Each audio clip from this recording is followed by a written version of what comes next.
Well, I'll start by asking, it was 18 months between you auditioning for the part and then being cast in the role. That must have been quite a tense time for you, I suppose. I bet you must have thought you weren't ever going to get it. No, it wasn't actually.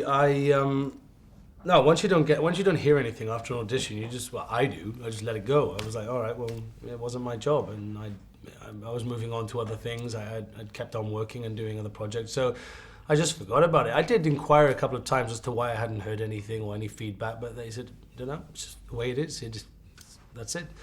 And then I did get a phone call, and I think the reason why was just because I'm not in the first film, so they didn't have a massive rush to cast Bard the Bowman. So they took their time and they started to shoot the first film, and I think then they came to the time to start looking for Bard, and then they went through all the tapes that they had sort of put in some cupboard somewhere, and brought them all back out, went through them all, and out popped my audition, and they remembered, and then that's how then I was able to test for the film.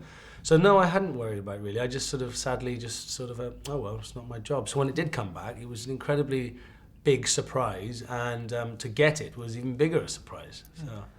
Peter Jackson's renowned for his sort of astute attention to detail. Did that extend to the cast? Did you create a real kind of backstory for Bard in your head? Yeah, not just in my head. It was a discussion that both Peter, Fran, Philippa and myself had. We all knew what we were going to do with Bard the Bowman. We knew that we were going to allow him way more breathing space in the film than he does get in the book. Because, he's a really interesting character. He's very enigmatic. You don't really know exactly what's going on in his head when you first meet him.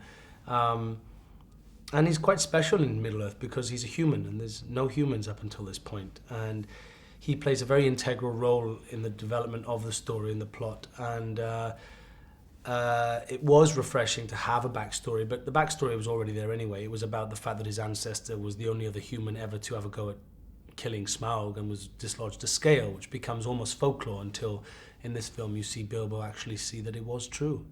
And they let you keep your Welsh accent. That's a bit of a rarity. Usually, I didn't even recognise it as your own voice, even though it is your own voice. Yeah, it is my own voice. I probably put it on a little bit, because they wanted something that was quite, authentic and was very clearly Welsh. So I did put it on just a little bit, but it was very, very nice because it sounded like what I talked like to my mum and dad or to my family when I'm back home in South Wales. And it was, incredibly refreshing and freeing to do your own accent in a movie, especially when you're surrounded by so many other regional accents. There's Irish, there's Scottish, and Northern Irish, Lancashire. Everything's going on in this movie. So to add Welsh to it, but keep Welsh so separate to the others, it was a really lovely thing.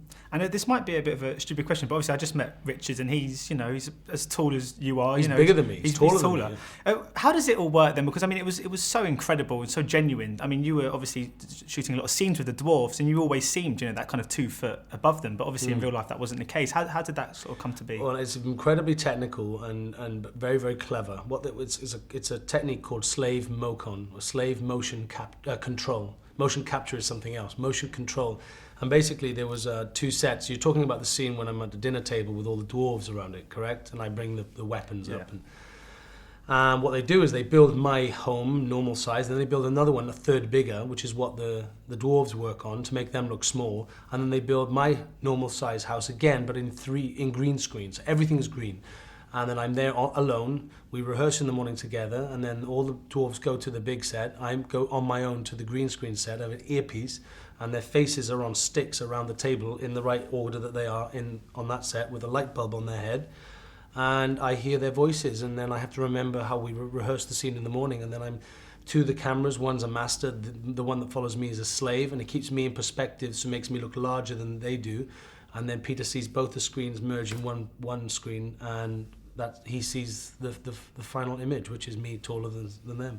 This is incredible. It's incredible, and it's incredibly slow and massively time-consuming, and it takes a long time. But when you watch that final image, when you do watch that next time, just appreciate the amount of work that went into that scene of me just looking at a picture of a person with a light bulb on their head.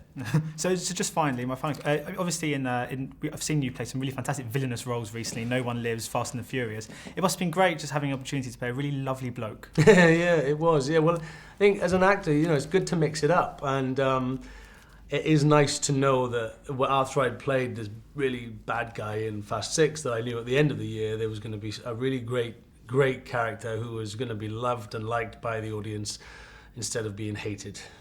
Cool. Excellent. Well, thank you so much for your time. My pleasure.